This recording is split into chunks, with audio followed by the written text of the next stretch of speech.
Every soul deserves a guiding light. Tune in to Lifeline on Channel 1 TV and let's grow together.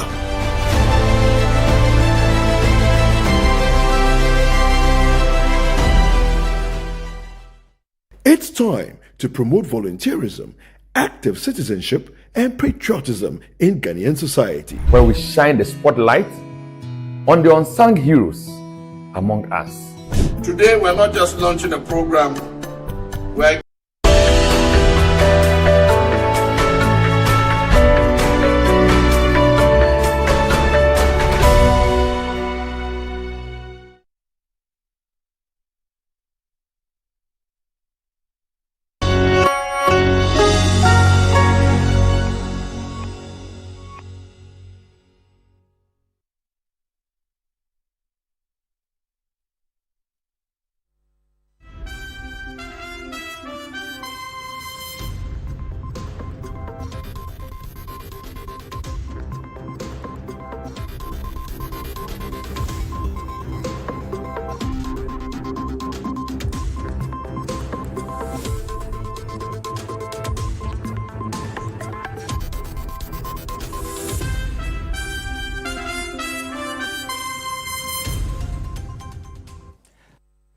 Hello, you're welcome to the Channel 1 Newsroom here on Channel 1 TV. We're broadcasting live from our studios at number 5, Ola Hansen Lane. Tessa now here in Accra.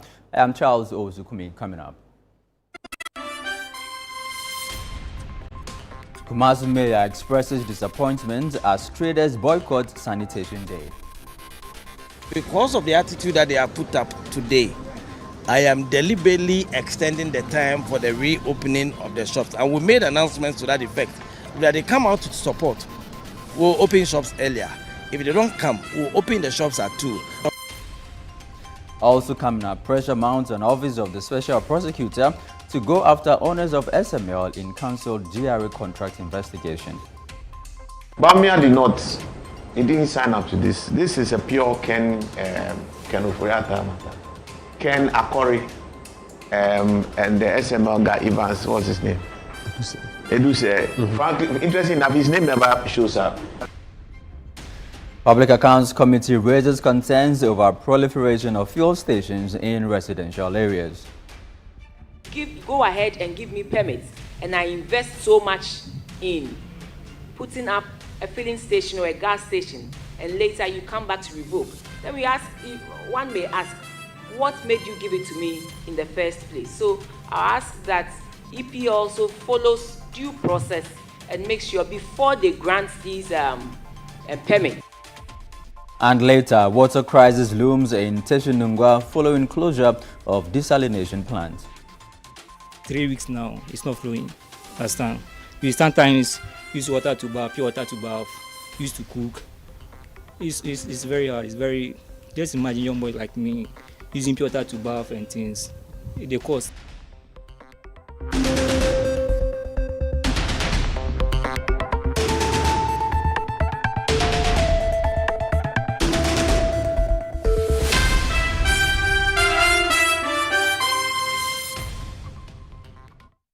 Thank you for choosing the Channel 1 Newsroom. Let's begin from the Ministry of Local Government, Chieftaincy and Religious Affairs, because it has announced that the government has begun negotiations with members of the Environmental Service Providers Association regarding the payment of arrears owed them.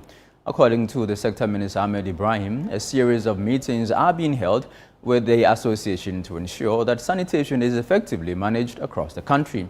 There's more in the following report filed by Channel 1 News' Philip Nilate. The minister led a delegation that included the president of the Greater Accra Regional House of Chiefs, Obuade Noche, King Professor Odai Fuolenchi III, Deputy Local Government Minister Rita Na Odolisua, and Gender Minister Agnes Namomolate, among other officials, to observe National Sanitation Day on November 1, 2025.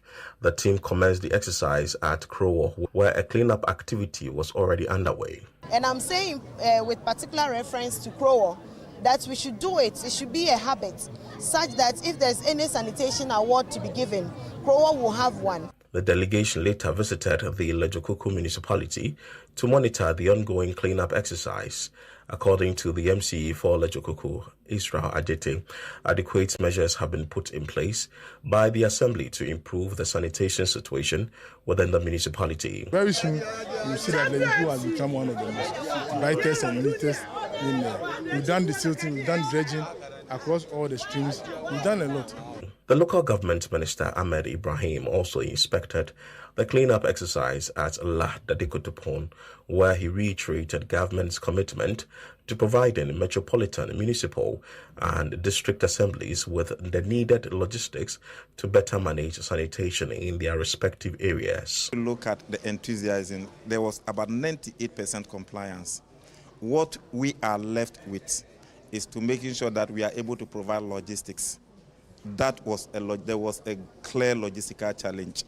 We are not yet done with the purchase of dustbins, containers, boiler taxis, compactors, wheelbarrows, Wellington boots, shovels, and there's a logistical challenge.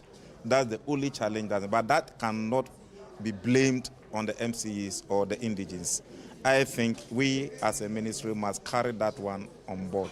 The president of the Greater Accra Regional House of Chiefs, Obuade Noche King Professor Odaifio Walenchi III, who took part in the exercise, called on citizens to take personal responsibility for keeping their environment clean, stressing that the responsibility should not rest solely on the government. Maintaining cleanliness in our communities should not be solely the government's responsibility. It must be seen as a shared commitment. As we strive to make Ghana the top tourism destination in Africa, we must take sanitation seriously. No reasonable person would choose to travel to a country or a continent with great tourist attractions but poor sanitation. Ahmed Ibrahim also addressed the recent threat by the Environmental Service Providers Association, ESPA, to withdraw its services nationwide on November 7, 2025, if areas owed to waste management contractors are not paid. He assured that government is in discussions with ESPA members to resolve their concerns. When ESPA issued their letter that they were giving ultimatum to government by November 7th, a lot of media houses were knocking my door to speak. I refused to speak. Because it wasn't that I couldn't speak, but I needed to engage ESPA. If there's a challenge, let's engage, dialogue, and solve it. So we've met them as a ministry. We've discussed a lot of things. I've promised them I'm going to meet other stakeholders and come back to them. So there will be engagement either tomorrow or day after tomorrow. But in the interim, we've pleaded with them, and that's why today they all took part in this exercise. That problem with ESPA will be resolved. The local government ministry has reaffirmed its commitment to provide the needed logistics for metropolitan, municipal and district assemblies to effectively manage waste within their jurisdictions. The sector minister, Ahmed Ibrahim, also added that measures are underway to address the concerns raised by members of the Environmental Service Providers Association. Reporting for Channel 1 News, I am Philip Latin. Meanwhile, the mayor of Kumasi, Richard Kwesio Foribu-Adiajiman, has expressed disappointment with traders and residents for failing to join the National Sanitation Day cleanup. He wants that going forward, shops in the Central Business District will only be allowed to open after 2 p.m. if the traders do not participate. Channel 1 News' Ashanti Regional Correspondent Doris Lonta reports. Although most shops remained closed during the exercise, many traders failed to join in the cleanup. A City News visit to the Central Business District revealed that several traders were sitting idle in front of their shops, waiting for others to complete the work before opening for business. The mayor described their conduct as unacceptable and warned that tougher measures will be introduced in subsequent sanitation exercises to ensure full participation. Okay, so the level of compliance and participation for me is low. It is not as it's expected.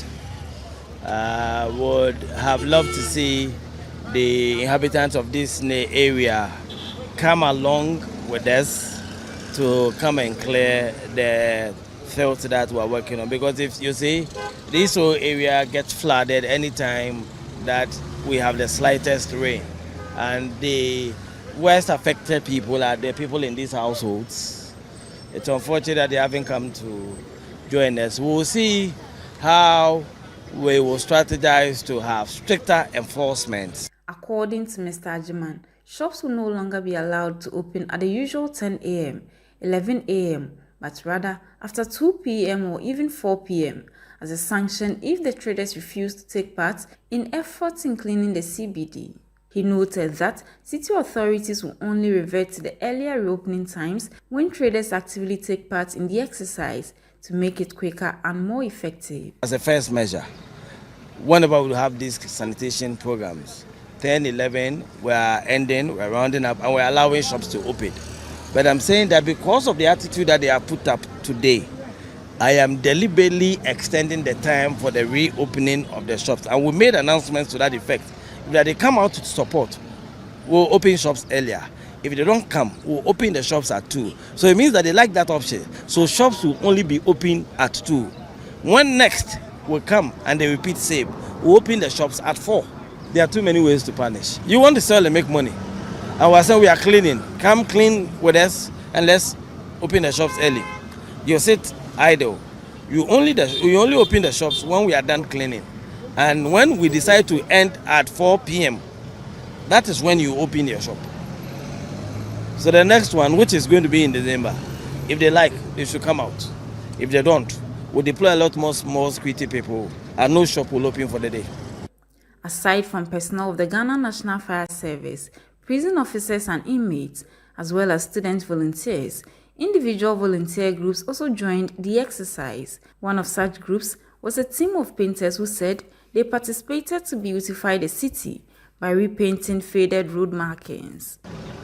We are professional painters who have come together to join force and to promote good health, cleanliness, and also to beautify the nation. So as our name is, our slogan is "Together we beautify the nation." So we are here to beautify the nation at the same time, make the nation look attractive and more hygienic.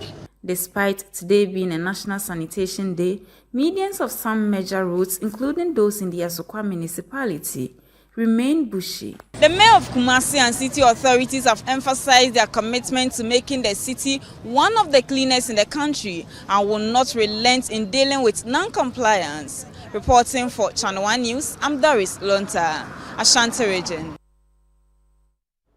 Well, let's stay in the Ashanti region. We're joined via phone by Kweku Pokum. He is the environmental officer for the Kumasi Metropolitan Assembly. We're going to discuss the sanitation exercise, in the Ashanti region. Good evening to you, Mr. Poku. The sanitation day this month in the Ashanti region, so, very low participation. What are the specific reasons you've identified for this? Yeah, let me say a very good evening to your cherished viewers and listeners. Yes, in fact, it's been a source of worry to the assembly where whenever we are organizing this cleanup exercise, the participation has been quite low. We expect the shop owners and the attendants to support us in that regard. In fact, before we even start, we make sure that we do a lot of public announcements to sensitize them on the upcoming cleanup exercise. But what we have observed is that usually shop owners close their shop, they don't come, and apparently the assembly had to engage operatives. By operatives, I mean we have these Abubuya riders, the tricycle riders who charge refuse to the disposal site. Sometimes we have to get some identify groups to assist us. So it has been a source of worry to us. The mayor this morning has indicated that the assembly will come out with strategies to ensure that we get the maximum participation of the public in the event that these cleanup exercises are being organized. Mr. Poku, how do you plan to enforce this proposed 2 p.m. restriction? I mean, you can't force the traders to join in the cleanup exercise, can you? You said we can't force them? Yeah. No, it's a national exercise, so everybody is supposed to partake in this particular exercise. So it's not something that the assembly and its officers are supposed to undertake. It's a general exercise for everyone. So we expect everybody to be part of this exercise. So as the mayor indicated, the assembly is going to devise strategies to make sure that we get everybody involved. And then those who, as it were, refuse to partake, some sanctions will be applied to ensure that everybody see this exercise as an important exercise.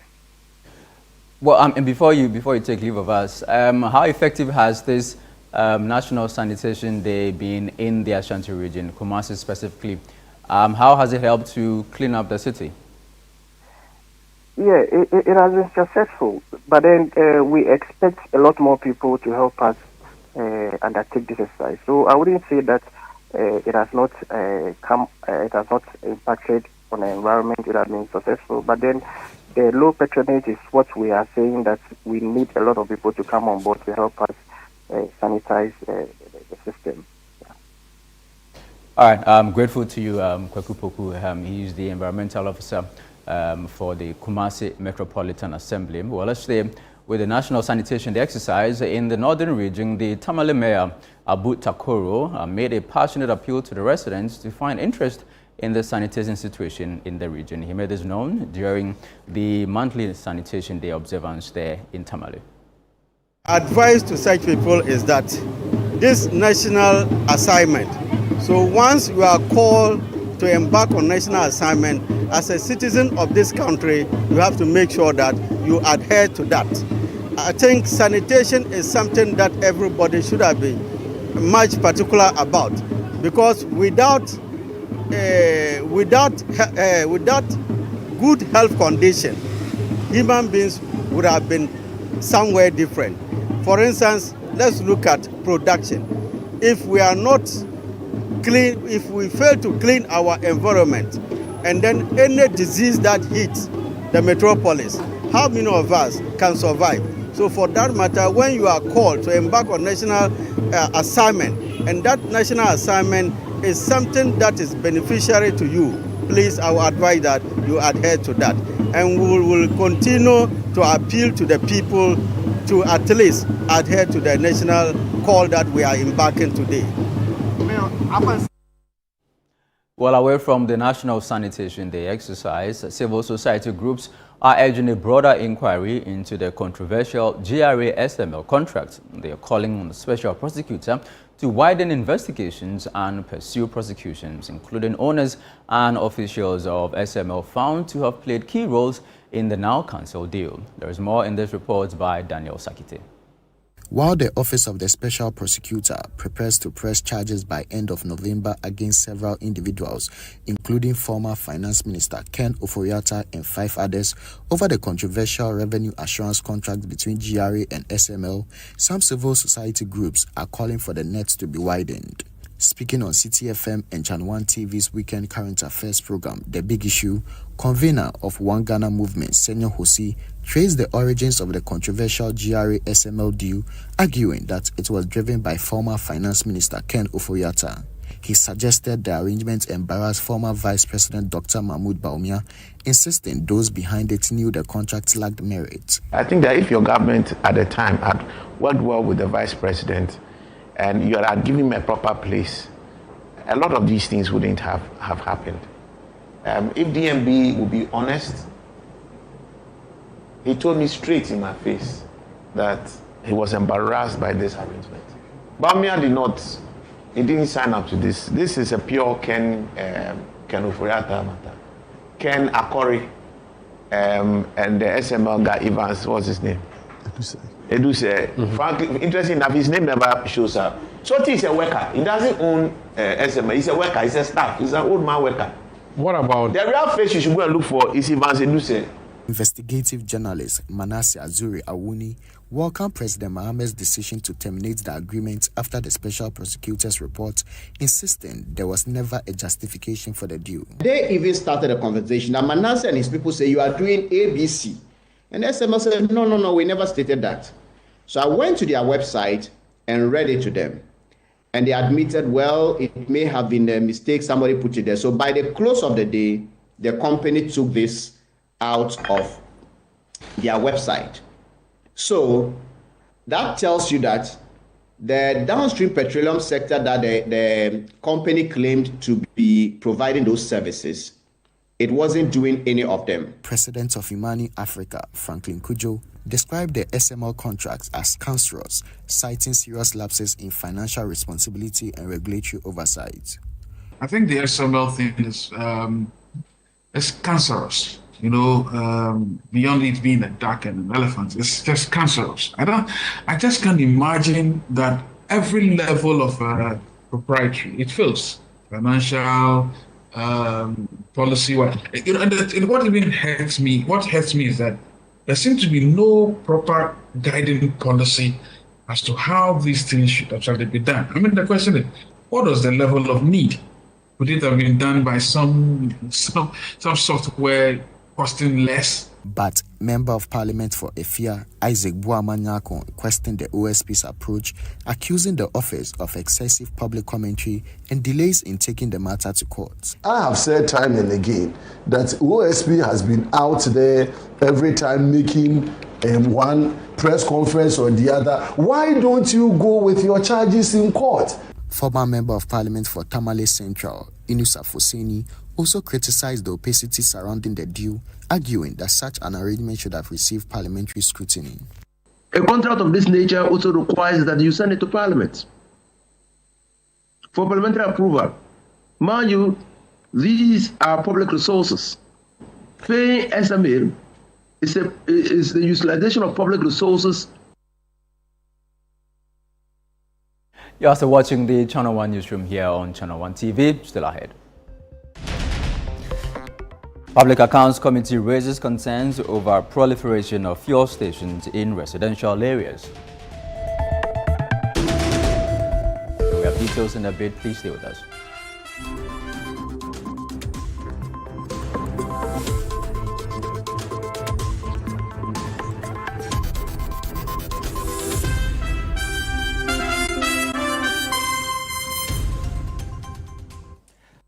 Making and selling. In Africa, too hard? Not anymore.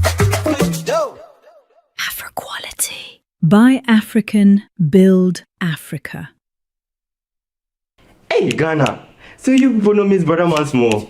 If you knew, it's your boy. Kill them all, kill them all. But this time, I'm not only killing mosquitoes, I am killing the great. See? This wouldn't have been possible if I didn't have the perfect mosquito-free atmosphere. Thank you, Out Insecticide. And yeah, Out Mosquito Pearl. For a mosquito-free atmosphere, trust Out to... You are not serious. Out Insecticide. So ya boa, faha.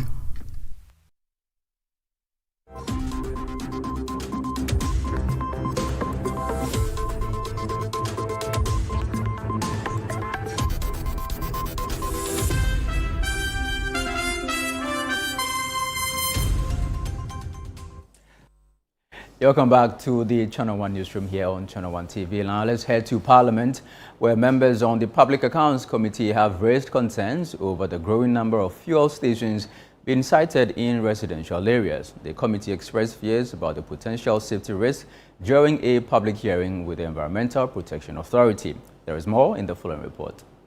The Public Accounts Committee wrapped up its first week of its two-week sitting on Friday as it continues to examine the latest Auditor General's report. Appearing before the committee were officials from the Ministry of Environment, Science and Technology and its agencies. Members questioned the Environmental Protection Authority over what they described as the indiscriminate siting of fuel stations in densely populated areas. Committee members expressed worry that the trend poses significant safety and environmental hazards to residents urging the ministry and its agencies to strengthen monitoring and ensure compliance with existing regulations to prevent potential disasters. I'll plead with you to ask EPA to also go through the rightful process in giving out permits.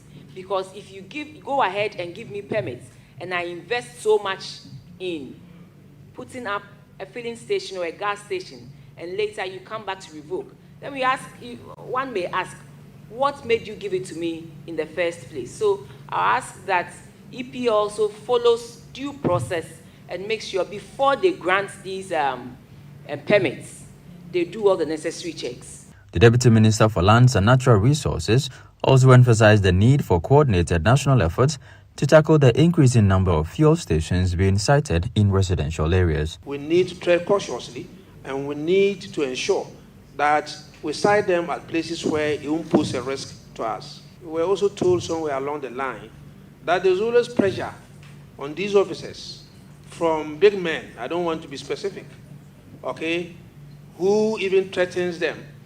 And at the end of the day, they are compelled, more or less under some duress, to, or let me say, under undue influence, to give out these licenses when indeed, if they were to do it on their own, they wouldn't do it.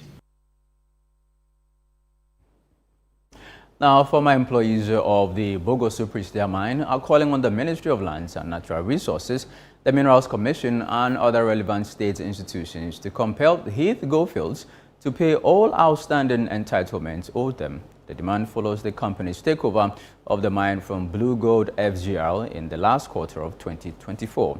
Now, speaking at a press conference in Pristia, the convener for the group, Gabriel Madobi Okletin, accused Heath Goldfields of laying off more than 400 workers under the guise of operational restructuring and placing the mine under care and maintenance without fulfilling financial obligations such as the 2023 annual bonus, end-of-service benefits, accrued leave allowances, severance and redundancy payment. Channel 1 News' Western Bureau Chief reports from Pristia.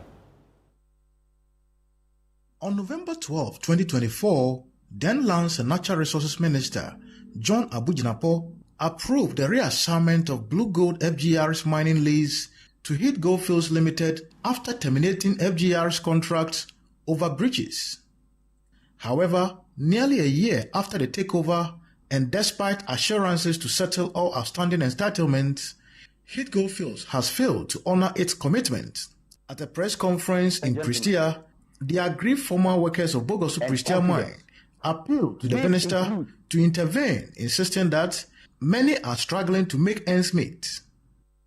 With the expiration of the 120-day ultimatum given to Heath Goldfields to show cause and to fulfill workers' welfare rights, we demand immediate government intervention to 1. Compel Heath Goldfields Limited to settle all outstanding entitlement, including provident funds, arrests, bonuses, end of contract benefits, service pay, severance, and other statutory obligation on former workers. 2, institute a comprehensive financial and operational audit of Heath Goldfields Limited to ascertain its true financial capacity and compliance with lease conditions to avert challenges faced by the previous owners. We, the former workers of Bogosu Pristia mine, call on the Minister of Lands and Natural Resources, the Mineral Commission, and all relevant states authorized to act decisively and without delay. The former workers also accused Heath Goldfields of deceit and unfair treatment, alleging that the company has selectively re-employed only a few workers despite earlier promises to re-engage all affected staff. The Heath Goldfields, the MD promises that is not going to, leave anyone behind. The former workers will be considered first. But let me tell you this, the mill is turning, as they claim. Okay, I'm a cyanide champion of a process plant. I am home. Okay, now employment system has been a discrimination over there. So I call upon the government to see to it and stick to their promise that we will not be denied. So they should come in and help us. But you call upon them, our entitlement. Some are dying. People have been evacuated from their home. People can't get money to rent. There are so many ways of killing a cat. There are several ways of killing a cat. I believe we can also seek redress at the law court, but we've not gotten to that point yet.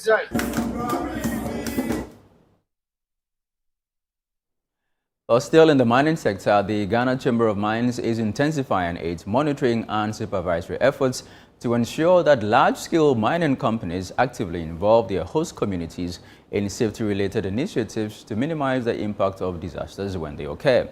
According to the Chamber, safety protocols and standards must extend beyond mining sites to surrounding communities to help contain the scale of potential emergencies. Channel 1 News' Middle Belt Bureau Chief Hafiz Tijani has more.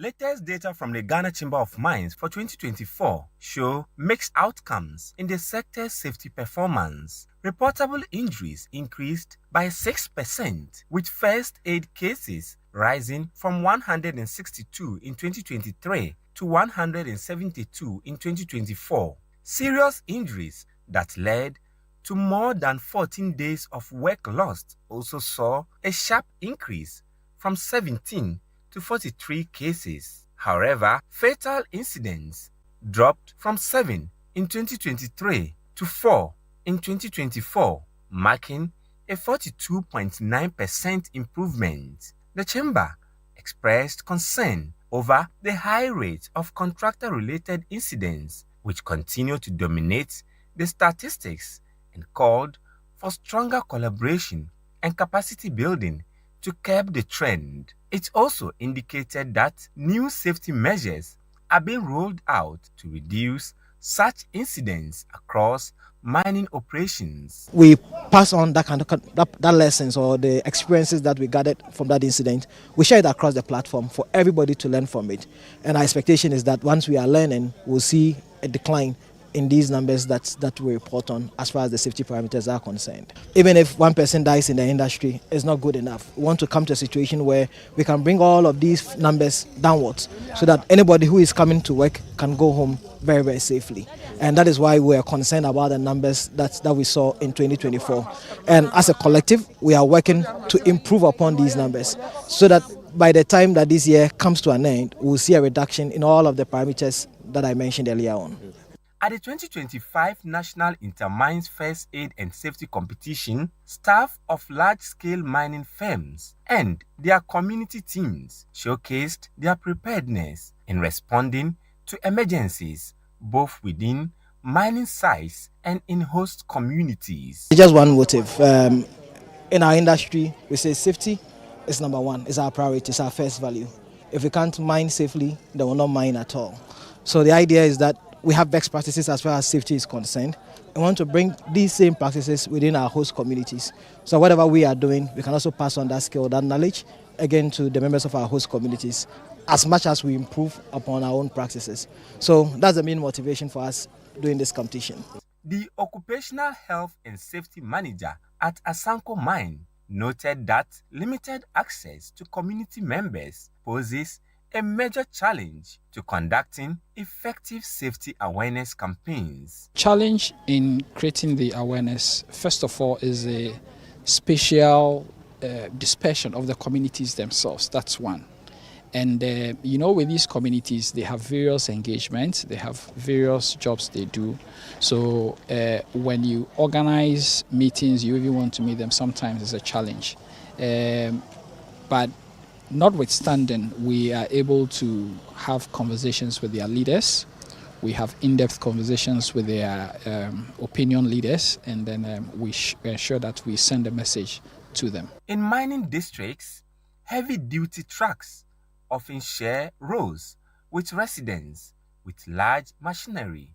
At mine sites, demands strict safety compliance. The Municipal Chief Executive for Amansia South therefore urged the safety sensitization be extended to residents, particularly motor riders who are the primary means of transportation in the area. It's a mining community. There are a whole lot of our citizens who are engaged in mining.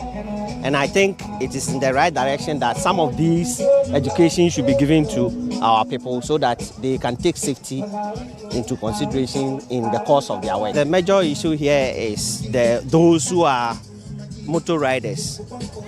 Most of the people are engaged in Okada, and almost every day you could see some accident and other things. So that is the main problem over here.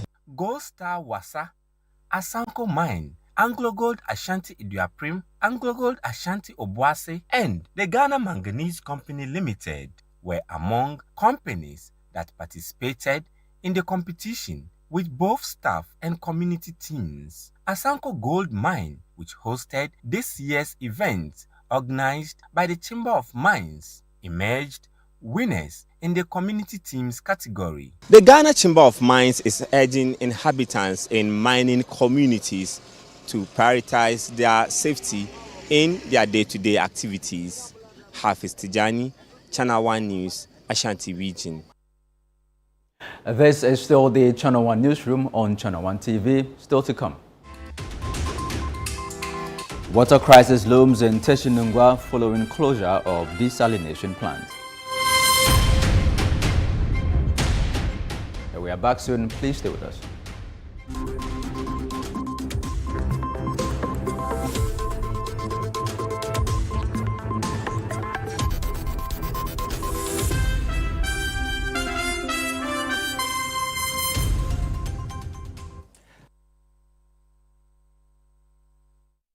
Hey Ghana, so you people know Miss Brother Man Small.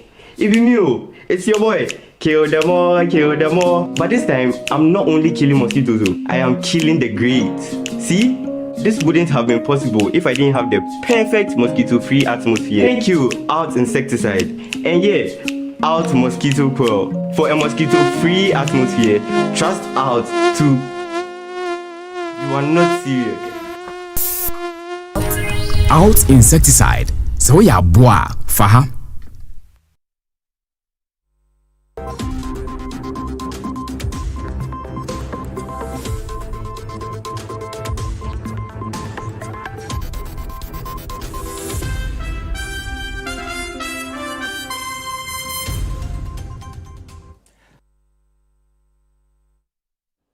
Thank you for staying with us. Now, a new attendance report from Parliament has sparked intense debate after revealing that several MPs reportedly missed sittings without permission, in some cases more than the constitutionally permitted 15 sitting days. Our parliamentary correspondent now examines the figures, the denials, and growing calls for accountability in the House in this report. Order 16 of Parliament's standing orders is clear. Members of Parliament must not miss 15 sittings in a meeting without written permission from the Speaker. If they do, the matter must be referred to the Privileges Committee, and failure to justify those absences could ultimately cost an MP their seat. A new attendance report covering January to March 2025 shows that some MPs were absent without official permission, some for more than 20 sittings. These include Joseph Frimpong, MP from Nkoko, who missed sittings for 22 days, Dr. Kasia Latoforsen, the MP for Ejumako Enyan Esiam, who also missed sittings for 17 days, Ama Ble Nyameke, the MP for Sekendi, missed parliamentary sittings for 16 days, Samuel Ukujatua Blakwa North Tong MP, 14 days, Afriye Nana Eyu, MP for Efidiasi Ascori, 14 days. Kwabena Boateng, MP for Ejiso, 13 days. Abdul Rashid Purple, MP for Wa Central, 13 days. Ernest Yao Enim, MP for Kumewu, 11 days. John Abdullahi Jinapo, MP for Yape Kusau, 11 days. Kwekwajiman Kwateng, MP for Boase West, 11 days. Kwabena Minta Kando, MP for Dwaboso, 10 days. Simon Ampabin Treme, MP for Brekum East, 10 days. Kwabena Ochri Mensandakon, MP for Takrade, 10 days. Ahmed Ibrahim, MP for Banda, 10 days. Abdul Salam Adams, MP for New Edubiase, 10 days. Alexander Kwesiakwa, MP for Achimodan, 8 days. Vincent Opon Asamoah, MP for Doma West, 8 days. Dominic Ayene, MP for Bolgatanga East, 8 days. Godfred Henry Bento, MP for Mpoho, 8 days. Dr. Gideon Buakun, MP for Tano North, 8 days. Emmanuel Ama Kofibua, MP for Elembele, 8 days. Ablan Jifa Gomashi, MP for Ketu South, 8 days. Godfred Seidu Jesau, MP for Wa East, 8 days. Mohammed Mubarak Muntaka, MP for Asawase, 8 days. Market Nawani, MP for Nabdam, 8 days. Felix Akweteni Okle, MP for Botiano English Amanfro, 8 days. Gloria Owusu, MP for Trouble, 8 days. Queensta Mami Pokua Soya, MP for Aguna East, 8 days. One of those cited, MP for Botiano English Amanfro, Felix Akweteni Okle, strongly disputes that report. It's a blatant lie. It's false that I wasn't in Parliament for 23 days. I can honestly say that though I was not in Parliament for some few days, how many days? I sought permission. If you had come to my office to interview me, I may have shown you the excuse duty form that I submitted to table office, to clerk office. So I don't know. The excuse duty. I was first given 2 weeks, and I was subsequently given 4 weeks, which I never even exhausted but I came. Ever since I started coming, I've never absented myself from Parliament. I've been doing my parliamentary work, my caucus work, my committees work perfectly. So I don't know where this is coming from. Others argue the figures lack context. Committee work, they say, often takes MPs away from the chamber. I will therefore appeal to the table office to intensify their checks, Mr. Speaker, on MPs who will be in committee meetings, MPs who will be in committee engagement outside the country, MPs who will be having parliamentary delegation, who will be in the delegation, so that they will not be marked absent simply because they are working for the nation. The Speaker is part of the MP's work. So I would therefore appeal to the table office to make sure they intensify their work, not to mark MPs absent. Because, Mr. Speaker, yesterday I was going home in the evening and I heard a radio station mentioning the roll call. Mr. Speaker, mention the roll call. The majority leader also pushed back against suggestions that MPs regularly avoid sittings. Mr. Speaker, these are the votes and proceedings I have gathered, and I've looked at each and every one of them, and consistently average 160, 180, 190 members, sometimes over 200, attend. And so that attempt to present a narrative out there that members don't attend sittings in Parliament is totally inaccurate. In addition to the fact that many members on this side are members of boards and councils, and unfortunately sometimes those boards and councils tend to have board meetings that conflict with the time that we expect them to be sitting here for us to commence business. But when there's an urgent need for them to come, we send a message on our platforms and everybody leaves whatever they are doing and rush for us to constitute a quorum to do business. But the Speaker insists plenary attendance must remain a priority. There are a lot of these things we have to work on. It will take time before we are able to manage our times well. But all the same, I insist that high premium should be placed on personal attendance, unless it's a virtual sitting, personal attendance to plenary session is very important. As the debate intensifies, some MPs are calling for a private session to settle the matter internally. Speaker, there is a data equally making a round in the media as to the list of MPs who have repeatedly absented themselves from proceedings of the House. Indeed, this does not augur well with all of us, and I want us to look at it in totality. And if leadership on both sides of the aisle will agree, I would like to appeal to the chairman of the Business Committee that adequate provisions be made so that as MPs at the Committee of the Whole, we could look at this issue very well. Reporting for Channel 1 News from Parliament, Ni Ayukwe Okain. Away from that, residents in Teshi and Nungwa say the temporary shutdown of the Teshi Nungwa desalination plant will worsen their already irregular supply of water. Meanwhile, the Krowa Municipal Assembly says it is working with relevant stakeholders to ease the crisis. Rachel Engman has more in this report.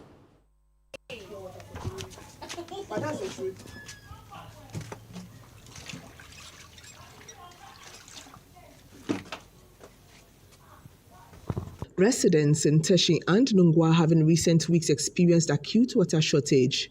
The situation has been worsened by the temporary shutdown of the Teshi Nungwa desalination plant and has left many even more frustrated. They decry the financial burden accompanied with the water shortage, as some have resorted to buying sachet water for domestic use and spending between 1 cedi 50 pesos and 5 cedis per gallon to fill containers for daily use.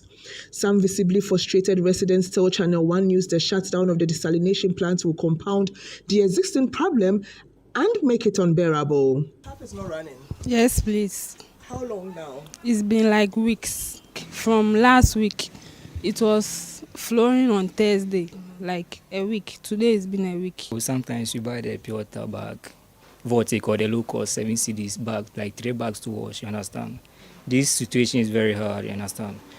Just imagine as a young boy buying pure water to wash, it's very appalling, you understand? So you have to do something about the tap. Since 3 weeks now, it's not flowing, understand? You sometimes use water to bath, pure water to bath, used to cook. It's very hard, it's very, just imagine young boys like me using pure water to bath and things. They cost. I can't go boy, hey, I want to feel no come out. You come and feel no one pound one pin. Why on 150 pesos? I can buy 5 cedi per warrior. Do what was here, Jana. Bonnet, but man, do it, man, and my Jana can go. For no puffer. Bianem Kurono, Bianem Melole, or Cashion, drawing, or puffer, me feel no come out. Shut down completely, it really affects us because we go down there and get water. We have to drive down somewhere and call friends to give us water and to buy it. You know, it's really affecting us, absolutely. Responding to the situation, the Krowa Municipal Chief Executive Engineer Paul Afotekwe indicated that temporary water supply has been arranged for the most affected areas, while plans are underway to provide community storage tanks as a long-term solution. It first started as the desalination plant producing at about 20% from the briefing of its capacity. Now we've reached the point where there's a total, shutdown. Obviously, that will, exacerbate the problem. And so, like I've indicated, one of the short-term solutions is to give community members relief. And so the Assembly, working together with the Member of Parliament, we provide water to the communities in water tanks to give them some relief. But as a long-term solution, like I mentioned, we'll provide a community storage tanks connected to the Ghana water grid. So when water comes into the network, we store. Community members can use the household water. When they deplete them, then they can fall on the community storage tanks. Expressing concern, he urged residents to store enough water as authorities work to restore regular supply. We want to encourage them to store water. From the Accra East region, water would often come into the network, we are told, on Fridays, sometimes on Mondays and Tuesdays. We want to encourage community members to store more water. whilst the Member of Parliament and the Assembly continues, to work around the clock to ensure that they have the community storage tanks, which will be a longer lasting, solution. While authorities work on fixing the contractual and maintenance issues behind the shutdown, residents here in Teshi and Nungwa say all they need is simple water that flows when they turn on their taps. Reporting for Channel 1 News, I am Rachel Engman. Now let's do some politics. Flag bearer hopeful of the New Patriotic Party, Dr. Mahmoud Bawumia, has reiterated that his interest in politics is driven by a desire to improve the lives of Ghanaians, not for personal gain. Addressing delegates during his campaign tour of Amenfi West in the Western region, Dr. Bawumia highlighted his record of transparency and cost efficiency, citing the mobile money interoperability project as an example. Media me wo aban me wo politics mo say me pese me boa enipa enye se me hwehwe sika enye sika nti na me wo politics mo me be kai mo say ye be ye mobile money interoperability no na NDC for say o mo pese o mama contract aye saade no for $1.2 billion. $1.2 billion. Ye ba ye na me ka say we die o mo be sika enti mempene so ene ye cancel no ekoye saadia edi mfaso bebre abre no e costi yen $4.5 million endu $5 million po na mo pese mo gi 1.2 billion. So you save Ghana over $1 billion, $1.1 billion you save Ghana. Anka esikana mehwehwe anka menya sika pa anya sa but ya yena sa anka we nyina be ye ka eda ye nyina ye ti so a ye betua enti enye sika nti na me ba politics mo me pese me bo nipa said ye me ye no.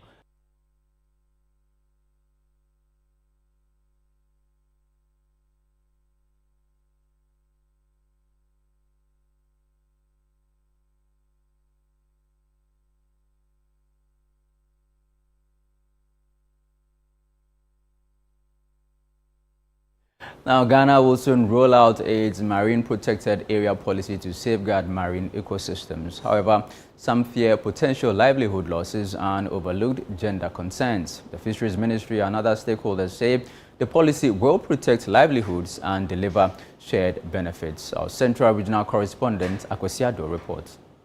The Marine Protected Area Policy will designate parts of Ghana's ocean as restricted zones. In the Western region, where the pilot begins, about 22 communities, including many women whose livelihoods depend on fishing, are expected to be affected. The policy will later extend to the Central, Greater Accra, and Volta regions, limiting fishing areas for many. At the launch of the With Fishes for Fishes and gender-responsive conservation projects, Hempwano, a key partner to the Fisheries Ministry, pledged to ensure gender concerns are fully addressed. And normally when people hear about protected areas, they think that nobody should go there. It is not the case. But again, if we have to protect some areas, it means that some people are going to have some difficulty, particularly women. And therefore, in these gender issues, we want to see how we can get the women around the communities where the conservation action is taking place, so they get involved in managing the issues and understanding it better, so that whatever benefits comes out of it, they are the first to. Globally, 1 in every fish caught is linked to illegal, unreported, or unregulated fishing. Ghana currently lacks reliable data on IUU catches. According to a deputy director at the Fisheries Commission, Professor Brechi Asiedu, implementing the MPA will help ensure fishers follow best practices. Globally, we realize that every one fish is caught through IUU, and in Ghana, we don't know. So whether it's 2 or it's 1 or it's whatever. Okay. So obviously with IUU, what it does to, let's say, the fishery sector is that it reduces the fish stocks, and obviously the fish stocks, or the fish has in relation with, food security, poverty alleviation, and so forth, among other things. So obviously, once we have an institution like Yempuan, which is an NGO working to make sure that we address IUU, then it's good for the sector. Law enforcement agencies say they are prepared to ensure effective implementation of the policy. However, Fisheries Enforcement Coordinator Commodore Boachua Anoche says officers will begin with extensive public sensitization and a human-centered approach, resorting to strict compliance only when necessary.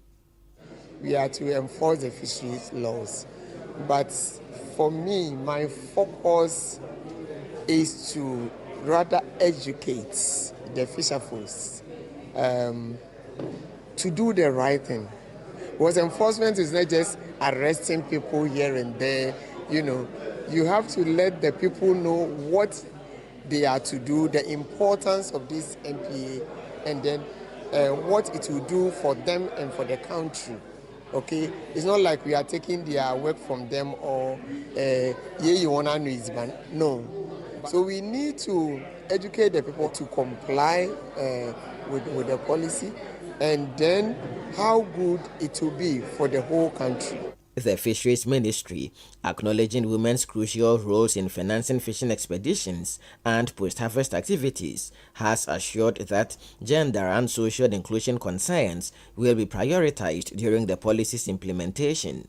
Women have a say and they have power in the fisheries sector, but sometimes gender inequity and what have you works against them. Sometimes they also really stand firm and also deal with the men. But what we are trying to say is we have to work in ways that the issue of gender disparity is removed. The issue of gender inequity, whether it is against men or against women, is removed, so that the way our constitution is structured for a fairer and equitable world, we experience it in the fishery sector as well. And that is why we find a worthy partner in Yempuan. While implementing the marine protection area, which is novel, stakeholders say they remain committed to paying attention to gender-related issues, especially in the area of protecting livelihoods. For the Channel One Newsroom, I am Akwesiado. And that'll be all for this package of the Channel One Newsroom here on Channel One TV. Do visit our website, channel1newsonline.com, for more information on our top stories and more. Subscribe to Channel One TV on YouTube for more exclusive video content from Channel One TV. Download the Channel One TV app on the Google Play Store and the App Store. I'm Charles Osukumi. Thank you for watching.